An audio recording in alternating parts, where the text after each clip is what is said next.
Welcome everyone to the Fake Nerd Podcast Book Club. I'm Ben Magnet along with Brandon T. McClure, Sparks Reading Ryan Eliopoulos.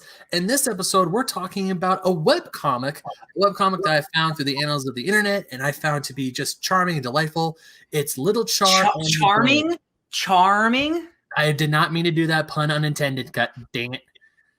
The full title is Lil Char and the Gang, a Pokemon starter trio pet parody by the artist Nekoama. I'm pretty sure I said that right. Oh, no, I was wrong. Nekoama. It's spelled Nekoama. For some reason, I can't pronounce it. But yes, it is a webtoon comic. You can find this on Webtoons for free. And this episode, we went through the first 52 strips, which as I was rereading this, I thought, oh, yeah, we'll probably blow through an hour. Yeah, it took me about an hour and a half to get through. I was like, I probably went a little longer. But all in all, guys, what did you think about this webcomic? I'm gonna go first. I love it, Ben. Big fan. Compared to that last webtoon you picked. Holy shit, this book rules. But this book rules. Love it. Compared to the last webtoon I picked, which was on the regular show, yeah, this is. I feel leagues better. No offense to that other book, it did have some good stuff in it. But this is the kind of thing that makes me want to read more webtoons. Yeah. What about you, Sparks? I enjoyed it. I got more into it the further along it went. I feel like it got sharper about its premise and humor. Probably about halfway through what we were reading. But I like it. The art style threw me for a little bit. I'm not a big fan of the way the teenage evolutions are. I love it. I love that. I'm warming up, but I didn't like them to begin with. Gotcha. Yeah. Specifically, I don't like that Bulbasaur turns into bipedal as Ivysaur and Venusaur. Yeah, sure. That's me. Yeah. What about you, Brandon? I wasn't as hot as everyone else on this panel, but it was a fun time. I enjoyed it. Yeah. What's your experience with Pokemon, Brandon? Yeah. Well, what is your experience? Because this is a Pokemon parody, and the basis of the story for those listening / watching this comic is essentially taking Pokemon as if they were humans, but still having their Pokemon attributes, like they mention about their type advantages and disadvantages, and they don't all live in houses like in like Spinneracks. They live out in the woods. But even though the way that this book takes it and meshes them so very well. Like I love the part where Sandshrew comes over to Charmander's house to play video games, and then their Charizard, the dad, says like, "Yeah, no, you're not gonna do that." Dying builds character. Yeah, exactly. I did like that. To answer Ryan's question, I watched the show for many years, watched the first 3 movies, and played up to Silver and Gold, and that was about it. 20 years. Yeah, just about and Detective Pikachu. Oh, and I watched Detective Pikachu. Yeah. Yes. I asked that question, not that I think it really matters. I just think if you like Pokemon, you'll get more out of it. Obviously, like with anything to read. I just really thought it was a good time. Like with webtoons like this, like it's not like reading 20 issues of a comic. You're getting a page a day. Like that's like it's not like you evolve per day. You don't evolve per month, right? So like you said, it gets better over time. That's because they're learning over time. Right. And that's what's so cool about webcomics. And like, honestly, Ben, like this makes me want to read more webtoons because they are just comic books just released in day form. Yeah. And as it went along, like I started to see more character stuff, and the stuff with Bulbasaur and like him going out of town was so fun. If you want to read more webtoons, Linda Sedgwick, who's Stepan Sedgwick's wife, has a Punderworld comic that she has. It's like the story of Hades and Persephone, but as like a fun webtoon comic. I will absolutely check that out. Oh no, I'm subscribed to that webtoon as well. I absolutely adore that. Someday, I'm telling you on this show, we're going through Paranatural. Hell yeah. Someday. But my thing about it is that I hesitate to do it until it's done because it's been going for years and there is a story, like a full story to it. And I'm like, I kind of don't want us to start until I know we can finish it. And I don't think the only real negative I have about this is like Ryan says, it is learning as it goes along, and it's a page a day. I get that. The paneling, specifically how the writer places word bubbles, does bug me sometime. That it doesn't quite always read as it should.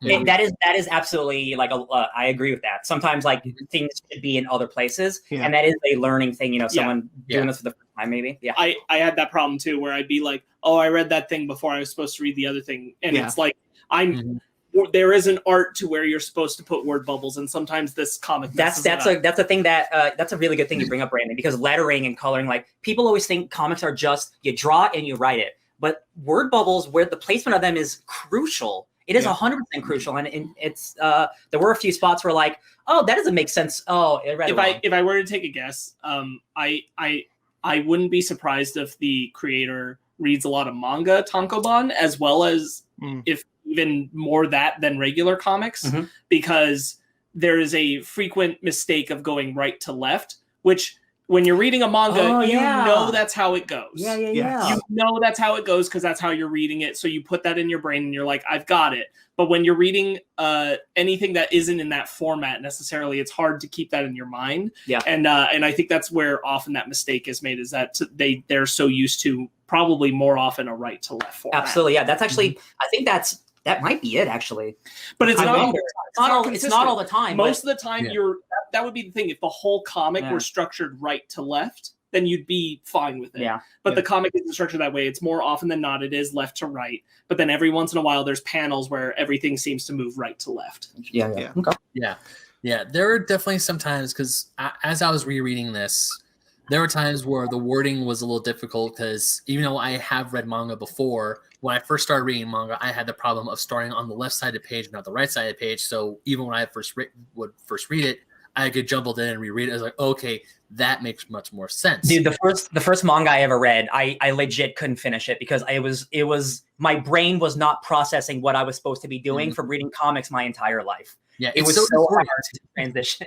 Yeah, you get so used to reading a certain way, and then when you're handed this publication that's essentially reverse, you're like, what is going on? This is weird. It's like driving on the other. It's like going to London and driving on the other side of the road. Yeah. Like, I don't know if I can do that my first time. That's gonna. Oh my god, it's completely different driving.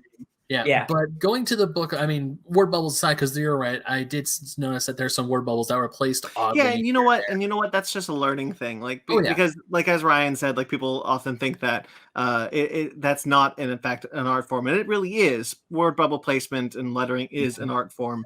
It is part of the art of a comic book. So if you're not as familiar with that art form, it's difficult to know where it should be placed and framing and things like that. But it's a learning thing. Especially when you're doing it all by yourself. Just one example that I remember really stood out to me is there's one where they're talking to the spider character, Spinnerack, where they're talking to the Spinnerack, and they put the Spinnerack's bubbles on the left side and the character's bubbles on the right side, but they're on the opposite side, so their word bubbles are working against them. And I'm like, that's that's messy. Yeah. We should talk about what's in the comic, the character work and everything like that. There's a lot of like, like one page, like one-off strips, but then there's also just a couple of like little like mini arcs of like, Bulbasaur going to visit his aunt, or like them going into a cave and finding a bunch of ghosts, or a haunted house or something. All the arcs I really liked. I thought they were all charming and fun. When I found that Clefairy in the cave, love it. Anytime Magikarp showed up, dude, I literally laughed out loud. I don't know if you ever heard me. No, I loved Magikarp. I was laughing out loud like multiple times reading this. I love that the implication is every Magikarp is like, every Magikarp is like, come on, do it. Because in the game, once Magikarp levels up, gets to level 20, they evolve into Gyarados, which is arguably one of the strongest Pokemon. No, but it was just funny when it's just like, how much XP do you think I got? None. You see like Poliwhirl's eyes just like coming out of the water, just giving. That's one of the things what I love about this strip so much is that you take these crazy Pokemon and they have like these vibrant human personalities, but they're still Pokemon. Even when with the legendaries, especially when Moltres shows up to Lugia and Zapdos and Articuno, they're just chilling on a beach, and then Moltres is all like hot shit, and Lugia is all just saying is like, what would happen if I threw a wave at him like right now? And then Articuno was like, he wouldn't stop, and Zapdos is like, but it'd be more entertaining. I think one of my favorite like full strips is Moltres landing on the tree next to Articuno, and it being like, this is a rotting tree, you probably shouldn't lay on it. And he's like, what? Because I'm a fire type? I can control my fire, and then it snaps from the weight, and it's like, all right, but it's not on fire. Yeah, I technically do it. That one made me laugh a lot. No, I forgot, because I was a little worried going into it, because the last webtoon I had us read the beginning starts off a little rocky, and I said it gets better later down the line. But as I started rereading this from the beginning, like when we see Squirtle and Charmander go outside, and like, yeah, just said that Bulbasaur is gonna die in the fall. What? Yeah. And then their whole explanation about, and then when we get introduced to Bulbasaur, and all he says is "Baba, Baba, Baba." You know what? I wasn't crazy about the first arc. I thought it was charming. It's going to be a common theme in this episode. I think on this comic, charming, but I didn't find that joke particularly worked for me until the next time it comes up when they said, "Don't tell them what happens in the fall." What? The leaves? Yeah. Oh my god. Oh yeah, when the Odysseys run. When all the Odysseys run through. Like, wait, we're lying. We didn't mean it. That I thought was hilarious. Yeah, the ways that they incorporate like the Pokemon's abilities or who they or what they like are, what they represent is, while also being just like quote unquote people, is really fun. Like every time like a Charmander and Venusaur, like they have flaming tails. So everyone's always like, watch the tail, bro. Like they're always just whipping it around. Like that stuff's just fun. It's just stuff like little stuff you don't think about. Like what if people really had flaming tails? Like they'd something to have to worry about all the time. Yeah. It's just little things that are, again, charming, I think is the best word to describe it. Like I found it just very wholesome. There's the moment where the Spinnerack is with with the mom, and this little Spinnerack's like, yeah, we don't eat people. And they're like, wait, what? Oh yeah, we don't eat people. Yeah, cool. It's like, animals are murderers. Oh my God. Just little things. Yeah. I have to admit, when I first started getting into this series, because when I first got into it and I found it on Webtoons, I binged the whole thing up to not where it is currently, but I binged, like there's 100 some strips. I read them all in one night. And when I got to the Christmas strips, I almost started crying. Because when I first met Charizard, like, yeah, I figured like, okay, he's just a super strict dad. And then when Charmeleon gives his younger brother Charmander the present, and it's like, oh, that mom's dead. Yeah, like this is a gift from mom. And then to find out that Wartortle and Squirtle were adopted by Blastoise, and the picture was them when the adoption was finalized. It's like, oh god, this thing has just like, oh, my heart. Or even I thought it was funny between Charizard and Pidgeot when they've raced. They're like, good race, and then he's like, Dad, what? He's like, yeah, Pidgey actually has 2 dads, and you have to race them. And then the other dad's like, honey, I don't have to race. Yeah, there's something the comic does really well is non-traditional family units that are established really easily throughout the arc, and they don't make a big deal out of it or anything. No, but I thought that was really impressive. I'm like, you easily could have just had all this be very generic, and it's not. And I thought that was a really good choice on their part. I will say another little critique is I wish that if you didn't tell me who the female characters were, I knew who the female characters were. Oh yeah, because I don't. But see, then it's a situation of do you make them look like the female thing, like you put bows on their hair or give them boobs, like what are you gonna do to make them differentiate from being female Pokemon? They look the exact same. I get what you're saying. Like they look the exact same, by the way. The thing is that like the faces are all, they feel very masculine just in their structure. Sure. I agree. Like, you know, you don't have to do like, you can do just like the one eyelash line. That's a simple way to do the differentiation. I'm just saying like there are options, because like if I can't see the word bubbles, I don't know when the females are there. Yeah. You know, I assumed they were all men until someone would point out like this is a girl. I'm like, whoa. Yeah, and I mean like, and it's more just like I think Gumball would be a good place to look for this. The differentiation of how you can make female faces look, because a lot of the art style is very Gumball-esque. In fact, the kind of humor and tone of how the show of how the comic is very much how Gumball was when it first started. So I would look to a lot of simple ways. Like there's ones who do like the 3 eyelashes, but there's ones who just like it is a simple like change in the face structure, which is just like how you do the lines, slightly softening them just makes it more clear that one's a female, that one's a male. Gotcha. That kind of thing. Because like really Gumball and his mom look exactly the same. Richard and his daughter look exactly the same, except for small features that change them from male to female. And that's the only reason they look different. Okay. So that would be my simple critique is like, it wasn't a problem. It's just that like, if you just showed me the art, I wouldn't know. Oh, that's and I just think that's something that could be shifted. Oh no, actually that brings up a very valid point, because when I first read this, I thought all three of the second evolutions, Charmeleon, Wartortle, and Ivysaur, they were all guys. I read them with masculine voices, and then when when it said that, oh yeah, she referring to Wartortle, and then eventually to Ivysaur, I'm like, oh, these are girls, Right. Because the only time where we actually do see quote unquote gender specific Pokemon is with Nidoqueen and Nidorina, where in the games those Pokemon are always female no matter what, because you can tell by the color the color scheme. One's pink. Huh? One's pink, if I recall. Yeah. Funny enough, the pink one is the male, and the blue one is the female. Oh. But that aside, every other time it's like you really have to just keep watching and and just like be on your toes a little bit.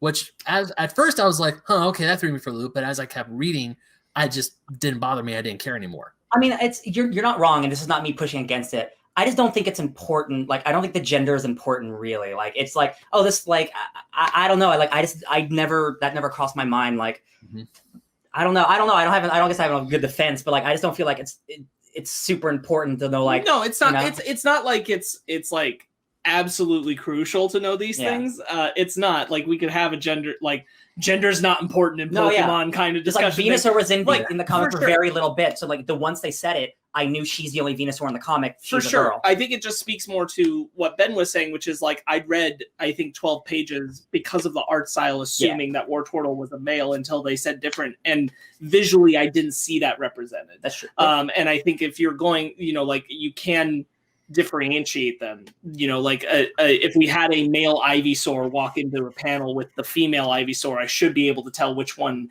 is the male and which one's the female, or which one is our main character we've been following, which one isn't. So I just think that that's my only point. I'm just going off playing the Pokemon games. They all look the same. For sure. If I guess if I could make a suggestion of this thing, I think I would prefer it if they were all gender neutral. If you're not going to make gender, like it's Lindsay Ellis says the thing about Transformers, how it's weird the Transformers have gender, how the fact that RC is a girl and yet the Transformers don't have any genitalia. It's weird. I think the same thing kind of should be specifically this Pokemon world, not like the Pokemon games, but like specifically this one. I think a similar approach should have been taken here. That everyone should have just been like gender neutral. Right. Yeah. I guess so like real quick, just to bounce off what Ryan was saying, like when you're transferring Pokemon art from like, they are animal-based creatures and turning them into like more characterized caricatures of those animal-based creatures and assigning them genders, they become more humanoid. Yeah. Right. Then I think you do have to, like, if you're going to make it a point to bring up the fact that they are different genders, then it should be something I can somewhat see. I agree. Yeah. If you're going to bring it up, then you should. Again, like going back to like what Gumball looks like they do little things. There can be little things done here. But I also kind of can agree with Brandon that it would be better if they were gender neutral. However, I don't think that you can can do the Nidoqueen joke. Oh, there's two dads. Yeah, or the kind of Nidoqueen establishment, joke, unless there is a gender differentiation. Yeah. Sure. Besides, it's a weird thing because you decided to turn Pokemon into family units and Pokemon evolutions into aging. Yeah. And so you kind of have to reevaluate those things. Like, it can't be a one-for-one translation of how Pokemon work. It just is Charmander going to have to change his name when he gets older? Does every Pokemon that has only a single evolution stay one age? Like that's these are the questions I don't need answered. Exactly. Like, you don't need them answered, but when you transfer it into this, that's why like some things need to be thought out. And I do just think, again, like, it is a small critique. Overall, really enjoy it. It is inconsequential, except in moments where like I'm supposed to be reading it with a voice in mind, and I'm missing. No, I feel it. Yeah. But I know what you mean as well. Like, it's never mattered in Pokemon before. Why should? No, yeah, we're both right. Yeah. I think the Ghost. I love Ghost.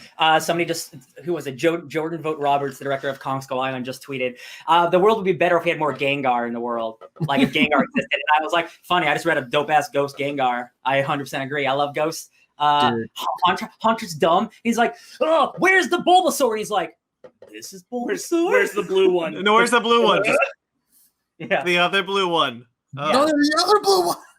And also when they when the Zubats come out, and then like Bulbasaur has the Zubat on his back, and then he's like, "Hey, you kids should just get out of this part. It's not going to be child friendly." Yeah, and like the things come out. Yeah, the ghost thing was definitely something that I love in like comedy, where it's just a visual gag where he's just like, "Where's the blue one?" And you just see the eyes like, it's like, no, the other blue one. And then when they do find him, they're like, "Oh, he's more teal than anything." Do I have a dumb face? Yes.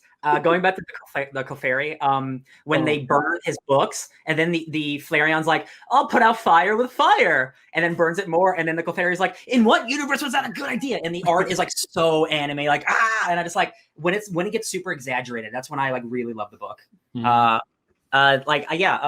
Just charming little things. I love it all. I love Bayleaf being an asshole. Like Bayleaf is like he's got like the hair like an emo kid. Yeah. I love it. Like the little details are so good. Oh no, I love the interaction between one of my favorite strips is the interaction between Charmeleon and Quilava, where Quilava's like that new age surfer hippie kind of guy where he's all talking and Charmeleon's like, "Oh yeah," that was like, "Whoa, that's deep, bro." And he's like, "Yes, keep it lit." He's like, "I always keep it lit." Hey, he walks away. I freaking hate that guy. Yeah, fire types for life, bro. Yeah. Or when not Bulbasaur, when Squirtle's like, "Dude, I gotta wear my gloves because that's what Wartortle said. If I touch it, my water's gonna freeze." He's like, that doesn't seem right. He touches the snow. What other lies have I been living? Yeah. I think my favorite page was challenging what Charizard is. Yeah, so Charizard's not a dragon, and he's like fire and flying. He's like, "Wait, I don't think that it makes sense." He's like, "Listen, welcome to life, son. It's disappointing. You're not a dragon." It's like, "Wait, but isn't Dragonite a dragon?" And he's like, "Do you think questioning will change things?" That's so good. I bursted out laughing when I read that. Or even when because because Charizard. I mean, once we get later into the line, I feel like Charizard.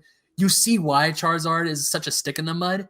But but there are times where he gets like great one-liners, like during the Easter egg hunt when Squirrel comes up with a little execute, and he's like, "Oh, he bagged a live one." Or when they go to the campsite and there's Beedrill, and then Squirrel's like, "How does he hold things with his hands?" I was wondering that myself. And Blastoise is like, "That's a good joke, mystery, sons."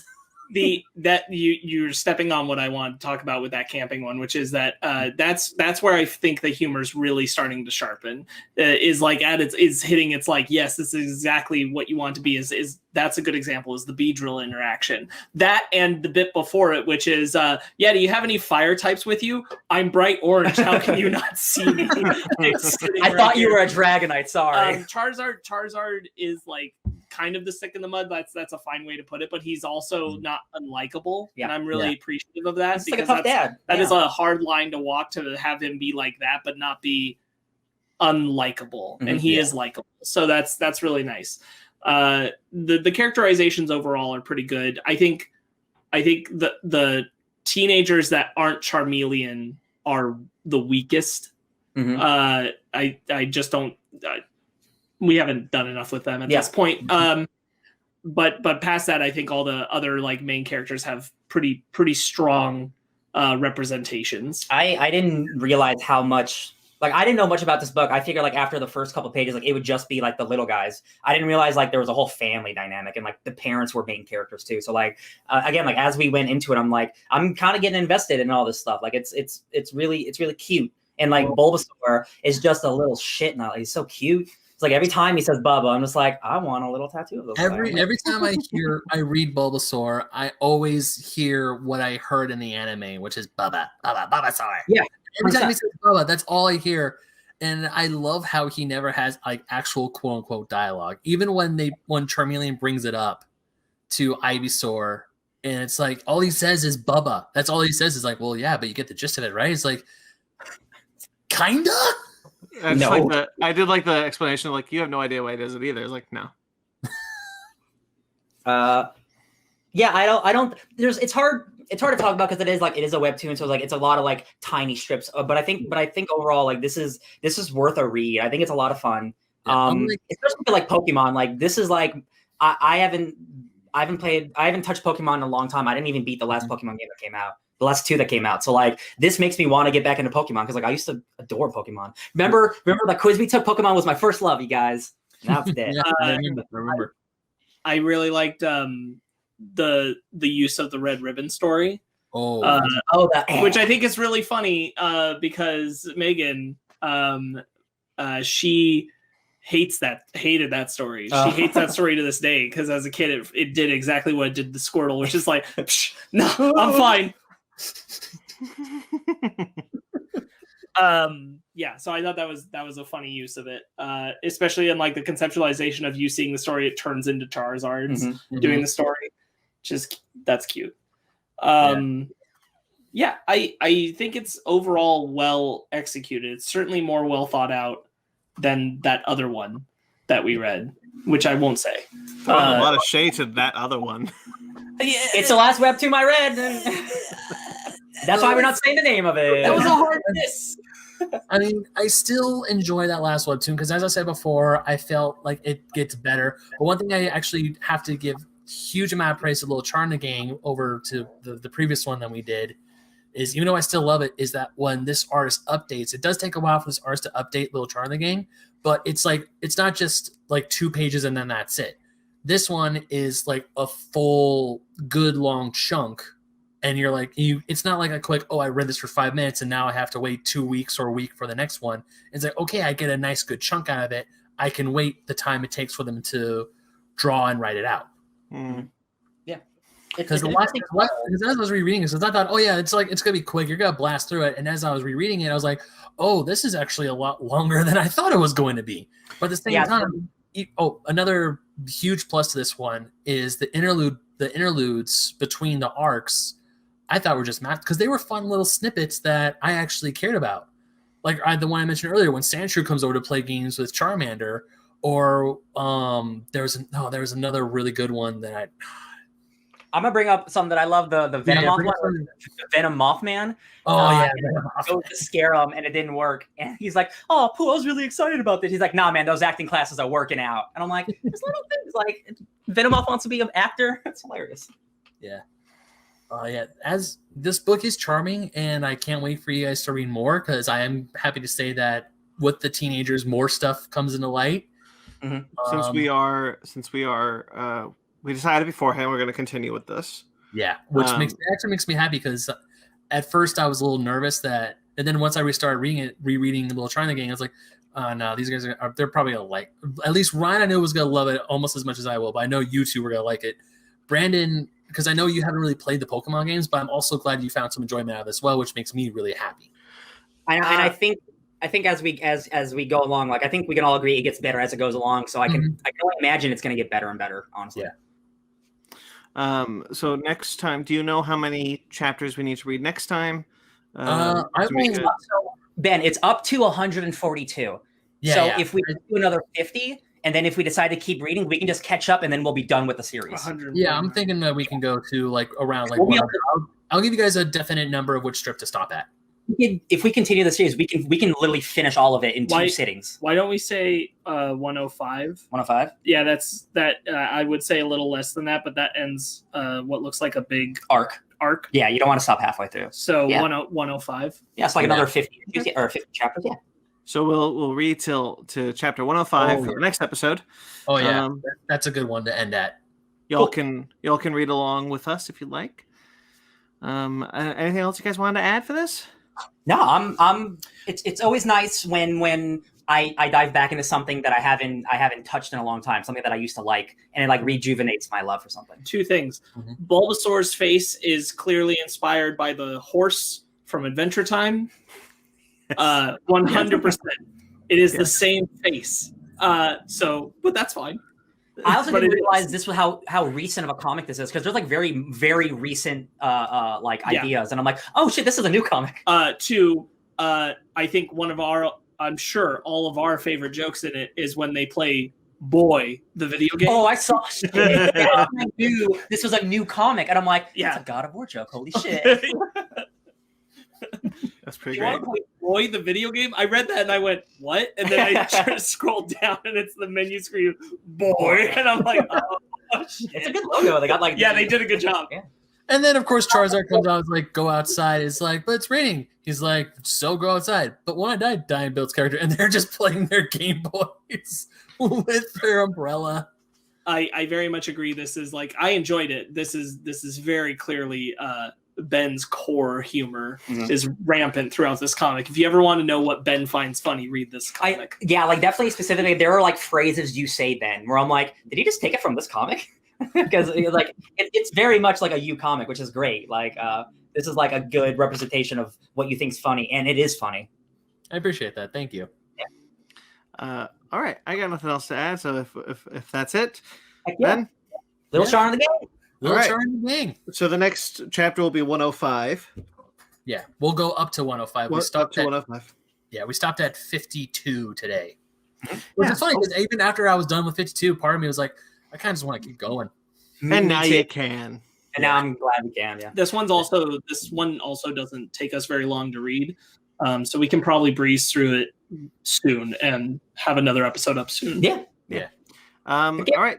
So stay tuned for that. What should I plug first? Well, this series is now also an audio, and it's a little bit behind. So if you're watching the video and you want to hear what we did before now, you can go to that's way too complicated. Just watch the playlist on YouTube. Two different markets. Yeah. Right. So anyway, there is an audio feed for people who don't watch YouTube, which isn't you because you're watching this. So thank you. I love you. So make sure to like this video and subscribe to this channel if you want more from this channel. There's plenty of stuff on here, such as our Fake Nerds Watch series, which we are currently going through. WandaVision, new episode out soon. We got the first 2 episodes are out, the first 3 episodes of the show. And we have our Basement Arcade series, and we have this. That's it. And we also have our Fake Nerd podcast, which we do. We have one other show. We just launched Basement Arcade Pause Menu. This is going after. That's right. This is time. I don't know how I thought we were back in time. We just launched a new show called Basement Arcade Pause Menu. That we did. I did see the intro, and that is a slick intro, guys. Yeah, so check that one out. The first episode of that is up with just 3 of us, Sparks, myself, and Ben, talking about the 2018 Spider-Man for the PlayStation 4. Just kind of revisiting it. I thought that was a very good conversation. I'm glad that's up now. It was a fun conversation. Can't wait to do that again. And there'll be more of Basement Arcade Pause Menu, more Basement Arcade, more of this, more of Fake Nerds Watch, and more of our normal podcast, Fake Nerd Podcast, which we do every week live on Sundays now because we're quarantined and we have nothing better to do. So this coming week, when's this going on, Sparks? Do you know? Probably in a couple days. All right. So if this comes out before Sunday, we're doing Psycho Gorman. If this comes out after Sunday, we have just done Psycho Gorman, the new Shudder original. Either way, it's Psycho Gorman. So check that out if you want. I'm so excited about that one. So either I'm so excited for it or I'm so glad I watched it. There you go. All right, guys. Until next time another episode of this drops, we're a little bit more relaxed with this show, kind of putting out when we can.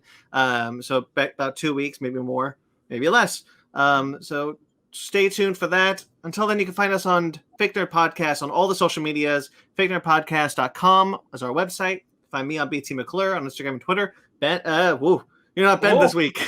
Sparks. You can find me kind of wanting to watch Detective Pikachu again at Sparks Witty on Instagram and Twitter, SPARKZ Witty. Ryan. You can find me at DJ Tony Snark, also probably watching that movie with my roommate. Ben. You can find me giving this cute little mon all the love and attention he deserves at BenMaga27 on Instagram and Twitter. Got it. All right. Just want to cute. Yeah. All right. Until next time you see us, stay fake nerds.